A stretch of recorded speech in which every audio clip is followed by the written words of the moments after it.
Hey, welcome to the channel. I'm Tanya and this is my bookish life. I haven't been on this channel in a while. I don't know what to tell you. I blink and a month goes by. Time, life is just like that, right?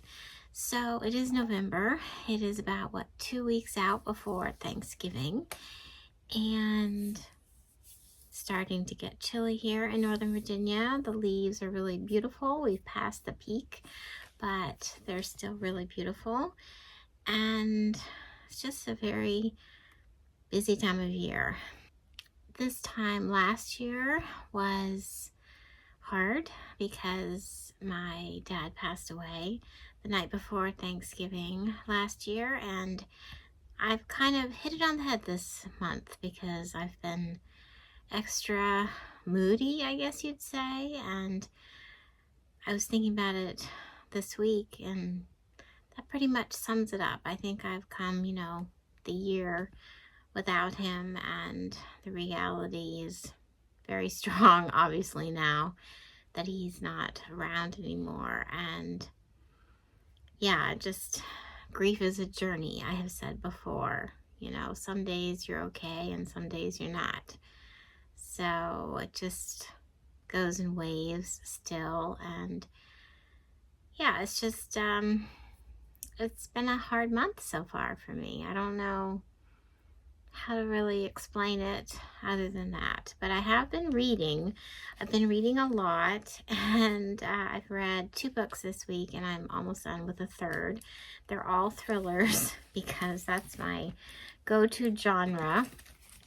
The first book that I finished this week was Murder Road, Sorry for the Glare, by Simone St. James. This is her latest one, and I've read 1 or 2 of her other books. I really enjoy her writing, but this one kind of didn't do it for me. This one is a paranormal thriller, suspense, really. And in the very beginning, when it starts out, it's really good. It's, it grabs the reader and it takes you with this couple. They are newly married and they're going away to celebrate their honeymoon, and they're on a dark road. They really don't know where they are, and there's this woman walking in the dark just kind of aimlessly, and they pick her up and she is bleeding, and they take her to a hospital and she dies. So I'm not going to really shed any more light on that because you just have to go into it and see what happens. But it was good. It was just, I don't know, it just didn't, I don't even know what I wanted out of it, but it was okay. I mean, it was worth reading. I did enjoy it, but I felt that it was very Hitchcocky, which was nice, but it wasn't one of my favorites. And then I went on to read The Last Party. This is a long book, but I moved through this within like 2.5 days. This was really good. I can't remember if I gave it 4.5 stars.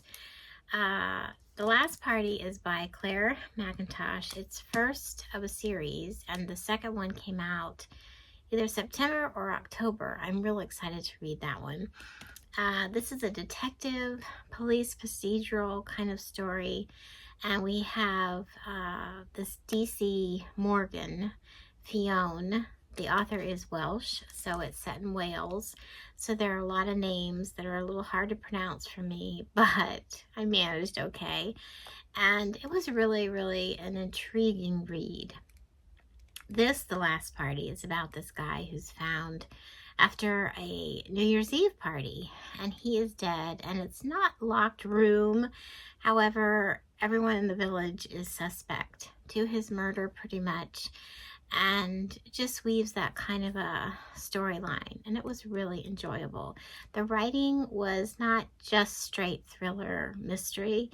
It had a lot of character development, and she really brings the reader into the backstory of the detective woman.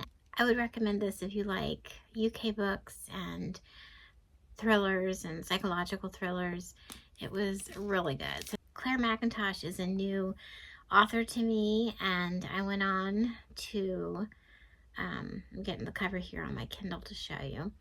I went on to download her book Hostage from my Libby app, and I'm think, what is it, 60% through.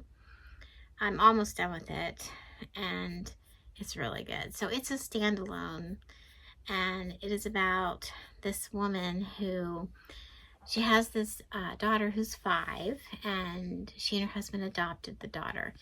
And the wife is a flight attendant, and so she is going to be working a flight. It's an inaugural flight from London to Sydney. It's a 20-hour flight. She's on this flight, and the story gives the reader insight into all the passengers on the plane. And while she's on the flight, there is a passenger who dies. So it's kind of like, what's going on there? And the connection with her family and the guy who dies.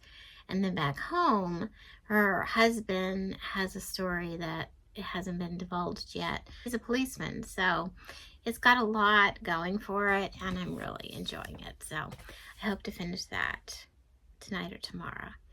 So I hope that you have been reading good books. I'd love to know what you've been up to, how you've been, and I will get on here and talk to you soon.